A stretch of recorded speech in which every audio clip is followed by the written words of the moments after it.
ચેતર વસાવાના સમર્થનમાં આમ આદમી પાર્ટી દ્વારા અમરેલીમાં ભવ્ય સપોર્ટ માર્ચ યોજાઈ।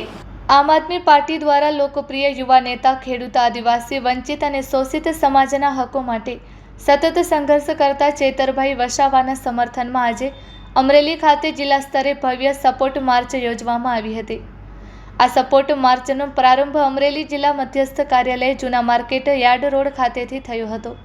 ત્યારબાદ march Angel Hotel, station road, Rajkamal ચોક, નાના બસ સ્ટેન્ડ, નાગનાથ મંદિર થઈને જૂના માર્કેટ યાર્ડ અંદરથી પસાર થઈ આમ આદમી પાર્ટીના જિલ્લા કાર્યાલય ખાતે પૂર્ણ થઈ હતી।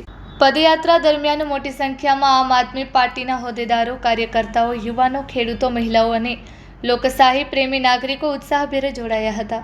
હાથમાં બેનરો અને સૂત્રોચ્ચાર સાથે ઉપસ્થિત લોકોએ ચેતરભાઈ વસાવાને ન્યાય મળે તેમજ લોકશાહીના અવાજને દબાવવાના પ્રયાસોનો વિરોધ વ્યક્ત કર્યો હતો। આ તકે આમ આદમી પાર્ટીના આગેવાનોએ જણાવ્યું હતું કે ચેતરભાઈ વસાવા હંમેશા ખેડૂતો, આદિવાસીઓ, વંચિતો અને શોષિત સમાજના હકો માટે લડતા રહ્યા છે। આવા લોકપ્રિય જનપ્રતિનિધિ સામે કરવામાં આવતી દમનકારી કાર્યવાહી લોકશાહી માટે ચિંતાજનક છે। આમ આદમી પાર્ટી અન્યાય સામે સતત લડત આપતી રહેશે અને રાજ્યભરમાં લોકશાહી તથા બંધારણીય મૂલ્યોના રક્ષણ માટે જન આંદોલન વધુ મજબૂત બનાવશે।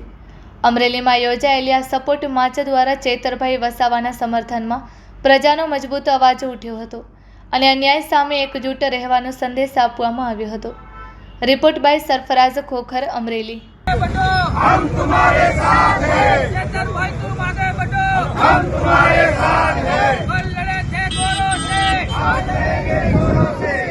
आम आदमी पार्टी अमरेली जिला द्वारा चैतरभाईના સમર્થનમાં અમરેલી જિલ્લા મધ્યસ્થ કાર્યાલય થઈને રાજકમલ ચોક ત્યાંથી લઈને નાના બસ સ્ટેન્ડ નાગનાથ થઈને અમરેલી માર્કેટિંગ જૂના યાર્ડની અંદર થઈને કાર્યાલય સુધીની અમારી રેલી હતી અને ભાજપની તાનાશાહી અને સરમુખત્યાર સામે આમ આદમી પાર્ટીના જિલ્લાના તમામ કાર્યકર્તાઓ દ્વારા આ રેલીનું આયોજન કરવામાં આવ્યું હતું અને આ ભાજપ સરકારને કહેવા માંગીએ છીએ કે ગમે એટલું ત્રાસ કરશે ચૈતરભાઈ ઝૂકશે નહીં અને ડરશે નહીં, નીડર રહે અને જેલમાંથી છૂટીને ડબલ તાકાતથી આ ભાજપ સરકાર સામે લડશે, જનહિત માટે લડશે, ખેડૂતો માટે લડશે અને વંચિતો માટે લડશે। આજના સમર્થનમાં આમ આદમી પાર્ટી દ્વારા રેલીનું આયોજન કરવામાં આવ્યું હતું।